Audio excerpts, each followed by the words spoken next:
Pierre, pour Sense TV, on a vu dans les dernières images que tu avais l'air très très affûté. Est-ce qu'il y a des choses qui se sont passées différemment lors de cette préparation par rapport à la dernière?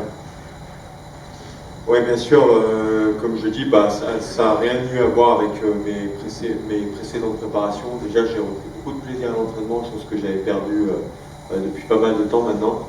Et je me suis encore professionnalisé, je me suis entouré d'un diététicien. Je me sens très très bien et voilà, j'y ai plus qu'à. Maintenant, j'ai vraiment hâte d'être samedi soir et de vous faire la guerre qui est promise par l'UFC, mais qui aura lieu, je vous garantis. Juste une question en anglais. If you won Saturday night, what's next for you? What's your ambition next year in 2025 in the lightweight division? Everything is open, everything is to take. I'm here to take everything I can. First off, I need to put on a huge performance against Moicano. It's a tough fight. I'm expecting a tough fight, and it's going to be one. Expect me to do my best to climb the division. And can you give us a prediction, maybe, for the fight? Prediction is you're going to like the fight. Thank you. Benoît, j'ai des questions du chat Twitch d'RMC Sport. Pareil, pour rebondir sur la condition physique, tu parais très affûté. Est-ce qu'on peut s'attendre à des changements dans la manière de combattre? On va être sur la stratégie BSD qu'on connaît bien. Alors, on ne change pas l'ADN d'un combattant du jour au lendemain. Maintenant, on peut s'attendre à beaucoup d'ajustements, des ajustements importants. Maintenant, un combattant engagé et généreux, ça fonctionne toujours. Mais vous pouvez vous attendre à pas mal de précisions supplémentaires et de choses. Voilà. En tout cas, j'ai hâte de vous montrer un peu tout ce qui a été travaillé. En un camp d'entraînement, c'est jamais facile de réajuster pas mal de paramètres, mais on a fait un bon boulot, je suis fier du boulot de l'équipe et il n'y a plus qu'à. Et justement, toi qui as bâti ton succès à l'UFC avec cette hyperactivité entre les combats, qu'est-ce que ça fait maintenant de prendre vraiment de grandes pauses entre les combats pour de très gros combats? Ça m'était déjà arrivé avec le Covid. Le Covid, malheureusement, avait mis un peu la carrière de tout le monde en pause, entre guillemets. Et donc, c'est dur pour un combattant parce qu'il veut être actif.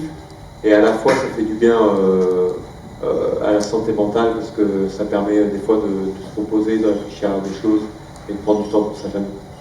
Et la dernière question pour moi, on sait que tu as l'habitude de très beaux dispos, de très beaux call-outs après les victoires, notamment à Paris. Est-ce qu'il y a déjà des noms en tête, un plan pour toi précis si tu bats Moicano?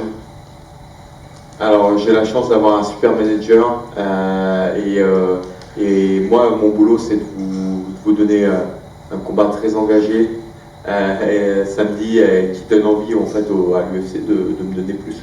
Et pour ça c'est à moi de faire une bonne prestation samedi soir. Merci. Benoit, a couple of questions in English for the international media. So, as you said before, so you're famous for your call-outs. Any plans already? And if you can answer in English for this question, please. Like I said, it's very open, but all I need is to do great performance on Saturday night, and I have a great manager. He's taking care of it. My job as a fighter is to go out there and to put on the fight everybody is expecting, and to make it go my way, and we will see from there. And for this question as well, if you could get the answer in English, so new team, same Benoit, what can we expect from you this Saturday night? Nothing is really new, you know. My team is the same. We are just small changes, and all you can expect is a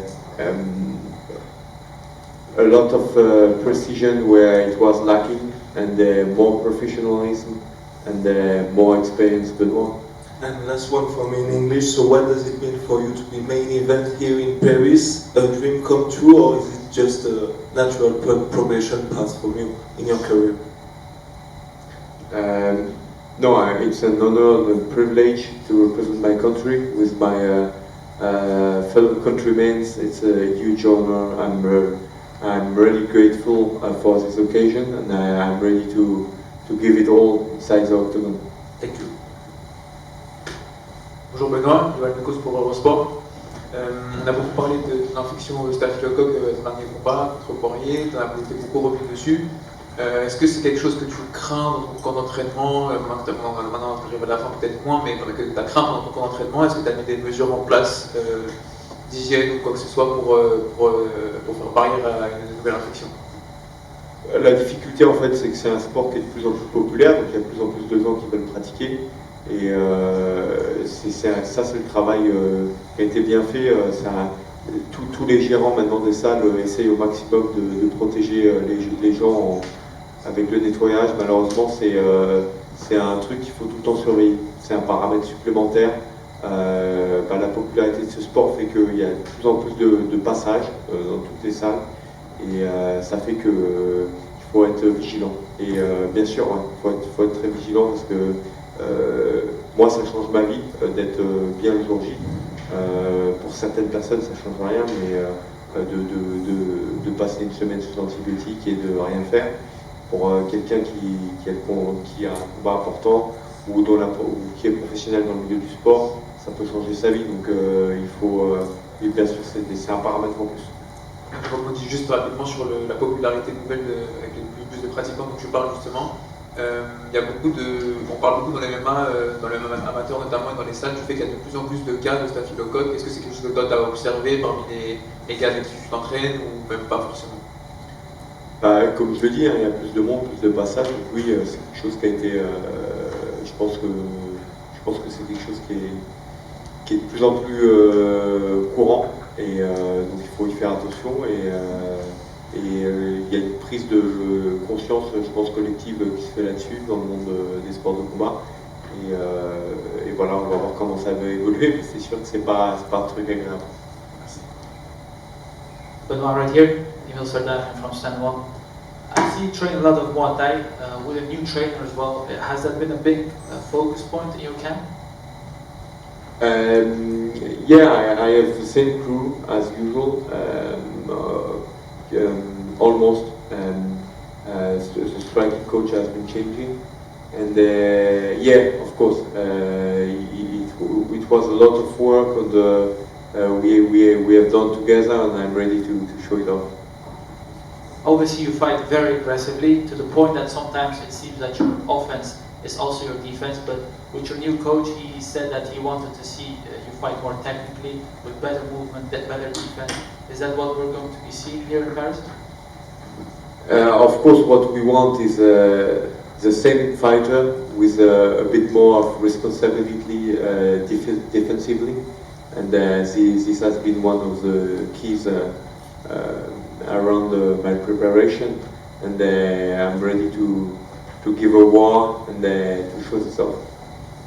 So after your last fight, a lot of fans have been disrespecting you, been calling you a fraud because of your last performance. Do you feel like there is a chip on your shoulder to prove to them that you are as good as advertised? You know, it's always the fight business is always like this. With a victory, you are the highest, and with a defeat, you are the worst. It's the difficulty of the fight game.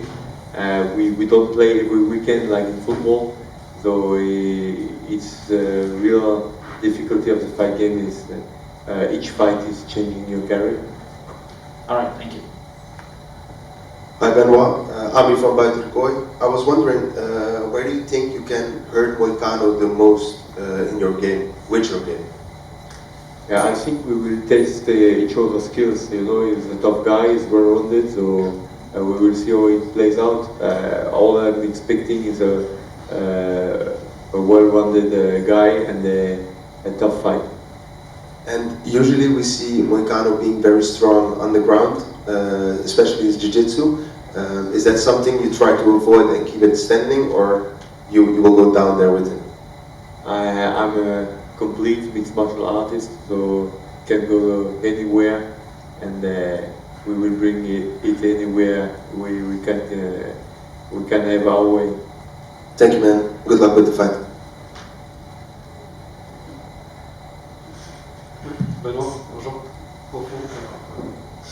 il y a un an, tu étais en entrée de carte à la Car Arena, aujourd'hui tu es en main event. Comment tu fais cette ascension fulgurante, toi personnellement? Alors il y a 2 ans maintenant déjà, hein, c'est la 3e édition.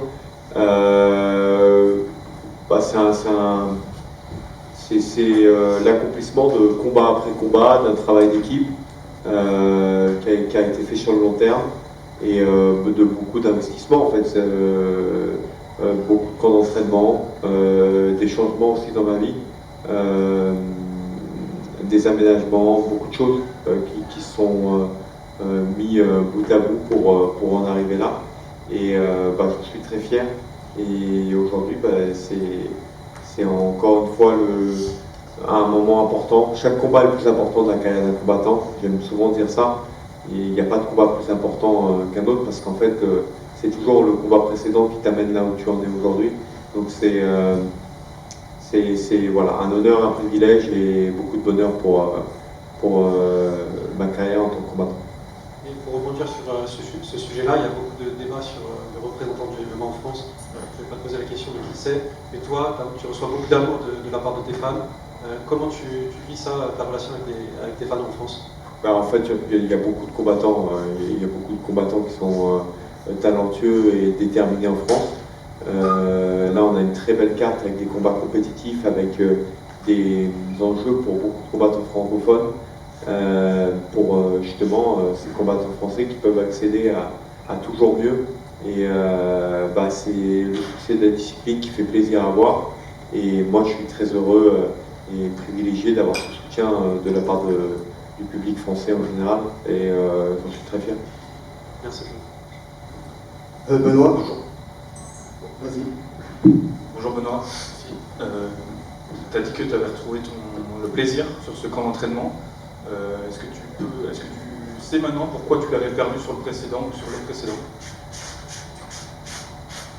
En fait, c'est, je pense, la gestion de tous les éléments qu'apporte le succès, entre guillemets, dans une carrière, les sollicitations, l'ensemble des sollicitations qui font que ça change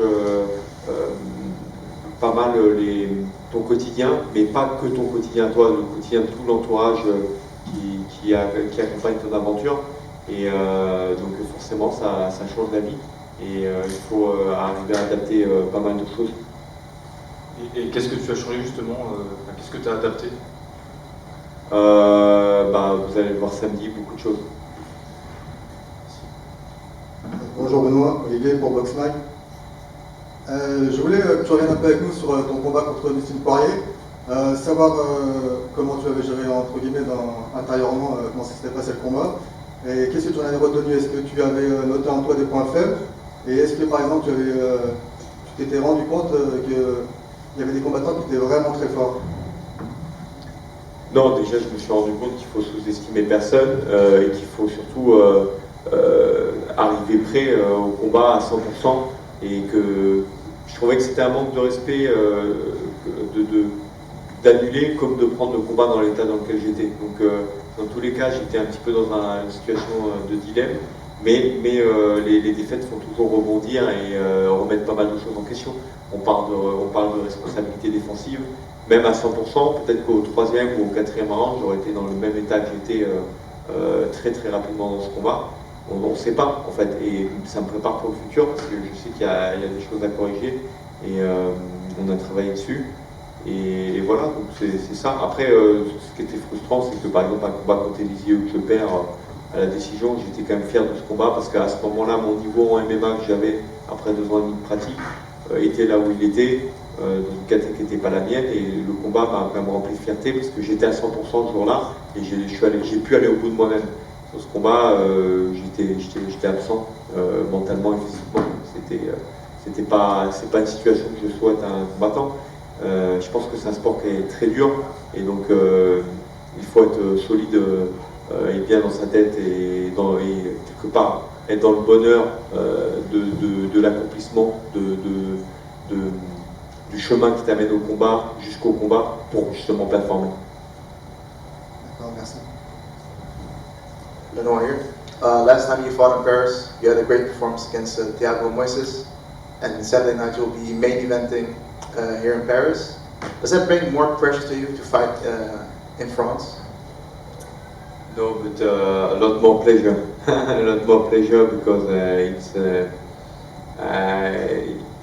it's easier for us, you know. We are here. It's our country. We don't have the jet lag like we have in the US. We take our time. You have the French media that is around you. You have the French people that are cheering for you. Easier for them to get tickets. Of course, it was sold out very fast, but it's easier for them to get there. It's just more kind of a family moment. And last one for me. So obviously before your fight with Poirier, you had a 5-5 win streak, 5 finishes in a row. Then obviously you don't have the performance you wanted against Poirier. How did you bounce back from that mentally? After winning 5 in a row, 5 finishes, and then having a loss? Yeah, it's always hard. It's always hard to bounce back, but it was a lot of work after this, a lot of questions that I had to answer, what I wanted for the future, and a lot of changes to, you know, to get back to taking a lot of pleasure in what I'm doing, and it was also the accumulation of having so many successes so fast. Me and everybody that is surrounding the adventure of as a fighter, it was difficult for them to absorb this fast, and it did us good to have sometimes to readjust a lot of stuff. Last question. Bonjour Benoît, Lorenzo pour Actu MMA. Donc là tu vas affronter Moïcano, c'est un combattant qui a quand même pas mal d'expérience. Il a affronté quand même des grands noms à l'UFC. Est-ce que tu dirais que c'est cette expérience qui fait sa plus grande force? Oui, c'est un combattant qui est complet, qui a beaucoup d'expérience. Il a perdu que contre des anciens champions ou des top 10, top 5. Donc c'est un gros test. Et c'est ce que j'attends de ce combat, c'est de prouver ma place et d'être testé. Et je suis convaincu que ça va être un beau combat. Et puis on sait que tu es un style très agressif. Et est-ce que c'est pas encore plus le cas en France quand tu es devant ton public? Tu es encore plus galvanisé que tu peux l'être d'habitude? Oh. Alors, tu es galvanisé, tu l'es, mais au premier combat, je m'étais laissé prendre un peu par les émotions parce que c'était la première fois en France. Je connaissais pas, j'avais pas vécu cette expérience. Aujourd'hui, j'ai un peu plus de recul, donc je vais rester quand même concentré sur ce que j'ai à faire dans l'octogone, mais bien sûr, je vais passer un bon moment avec le public quelque part, dans tous les cas. Merci. Merci à tous.